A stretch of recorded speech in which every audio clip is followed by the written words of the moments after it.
In a story in the New Yorker this week about the Saudi-backed circuit, Majed Al-Sarour, CEO of Golf Saudi, talked about what his league would do if LIV golfers couldn't play in the majors. Golf Saudi CEO clarifies misrepresented reports. If the official World Golf Ranking doesn't recognize LIV events, players could drop in the rankings and lose a way to qualify. As the PGA Tour has already done, the groups that run the majors could also just ban LIV players from playing. From the piece, there was talk that LIV players might be banned from the Masters, Sarour said. For now, the majors are on the tour's side, and I don't know why. If the big leagues decide that our players shouldn't play, I will have a party. I'll make my own majors for my players. He went on, to be honest, I think that all of the tours are run by guys who don't know how to run a business. People don't like the comments. Even though LIV has big payouts and purses, a major is not just a dollar sign. But in a statement released Thursday, Sarour said that the story misrepresented his views. He also said that he was upset that LIV Golf was being blackballed. I had a casual conversation with a New Yorker reporter at LIV's Boston event a few weeks ago, and I told her how upset I was that the PGA Tour was not accepting LIV golf players, Sarour said in a statement. The story got my ideas wrong and misrepresented them. Even though LIV golfers are banned from the PGA Tour, the majors are still the best place for LIV golfers and other tour golfers to compete. As a member of the LIV Golf Board and managing director, my job is to follow the strategic direction set by our LIV Golf Investment Chairman and the board by building a team, growing the game, and protecting player rights. That is all I care about. Next week, a $50 million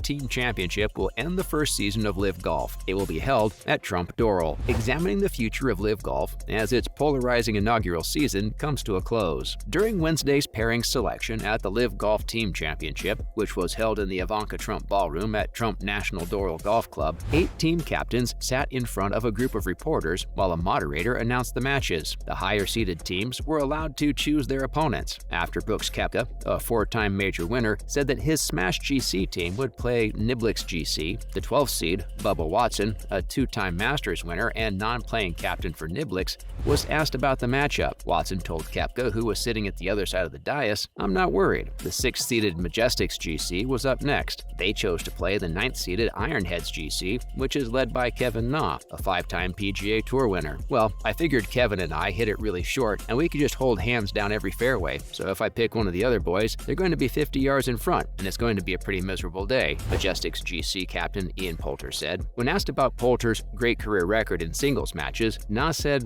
"I heard that he's the captain this week because nobody wants to play foursomes with him. The average age of their team is in the 50s, but I have some young guys, and I think we'll be fine." Later during the news conference, Na made a joke about Majestic's player Lee Westwood being on crutches. "He's getting old," Na said. "He needs a cane out there." The jokes seemed like a lot of fun, but they also showed what one of the biggest complaints about LIV Golf was during its first season. Even though golf has been much louder on the tour, funded by Saudi Arabia's public investment fund, with music blasting from speakers on the driving range and musical acts like Nelly, Snoop Dogg, and the Chainsmokers entertaining fans at tournaments, how serious are LIV golfers' very highly paid players about golf? Money has been flowing on the LIV Golf circuit this year. A news release from LIV Golf from earlier this year said that Saudi Arabia's Sovereign Wealth Fund, which is said to manage $620 billion in assets, was ready to put at least $784 million into its new sports venture in its first season. But Atul Khosla, the president and chief operating officer of LIV Golf and a former executive with the Tampa Bay Buccaneers, told ESPN that the total costs have been much higher. The $784 million total includes employee salaries, tournament build-outs,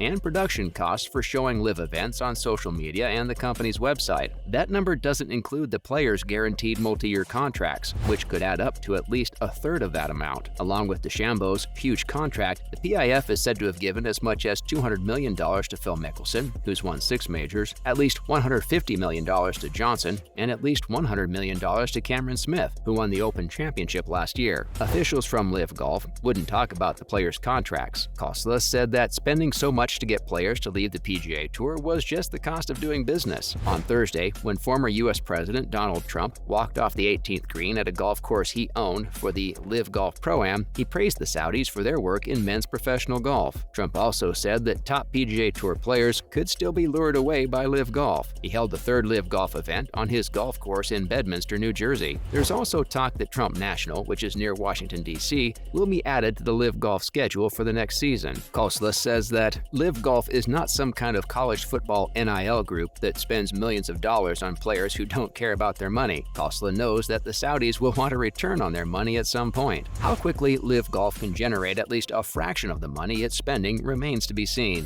Sponsorships and TV streaming rights are the main ways pro sports leagues make money. So far, LIV Golf has had trouble getting partnerships in both of these areas, and it has had a hard time getting people to watch its broadcasts on social media, the streaming service DAZN, and its own website. The manager of one of LIV's best players said that the lack of a TV or streaming partner was his biggest worry going into the next year of the league. Golf Data Tech, a company that does market research for the golf industry, surveyed golf fans and found that only 12% of those who answered watched the LIV Golf event outside of Chicago on September 16th to 18th. The poll found that 80% of the people who answered, which included 641 serious golfers who played an average of 70 rounds per year, hadn't watched any of the LIV events. The poll was taken in late September. ESPN found out that there were an average of 114,000 people watching the final round of the LIV Golf tournament outside of Boston in early September. The final round of the tournament in Bangkok had an average of 20,000 viewers at the same time. The tournament in Saudi Arabia had an average of 26,000 viewers at the same time. This postseason, the average number of people watching network TV for the last round of PGA Tour events that were not majors was about 2.6 million. Sunday, Johnson made a short putt to win the team championship. About 72,000 people watched it on YouTube. Will LIV land any media rights soon? Several news articles have said that LIV Golf was unable to reach a media rights deal with popular sports streaming services like ESPN+, Apple TV+, and Peacock. ESPN, CBS Sports, and NBC Sports have always shown professional men's golf on TV. In March 2020, they signed a $6.1 billion deal with the PGA Tour to do so for the next 9 years. On September 27th, Golf Week said that LIV Golf was close to making a deal with Fox Sports 1 to buy airtime to show its events in the United States. Norman had told an ESPN radio station in Chicago 2 weeks earlier that the circuit was still talking to 4 different networks. In a statement, LIV Golf said that the report from Golf Week was incomplete and inaccurate. At the CAA World Congress of Sport in New York on October 11th, Fox Sports CEO Eric Shanks told Sports Business Journal reporter John Uran that a possible media rights deal with LIV Golf wasn't getting a lot of heat. Sources told ESPN that it could cost as much as $900,000 per hour to buy airtime on a cable sports network to show a golf tournament on the weekend. That doesn't include production costs, which are some of the highest in sports because it takes so many cameras and people to show 18 holes. So Rohr, the CEO of Golf Saudi, told the New Yorker that if LIV Golf couldn't find a partner in the US, it might start its own network. Koepka told ESPN that LIV Golf was still talking to linear and non-linear TV and streaming outlets in the US and that the process would play out over the next few months. Well, that's it for today, guys. Hope you enjoyed the video. Till next time, cheers!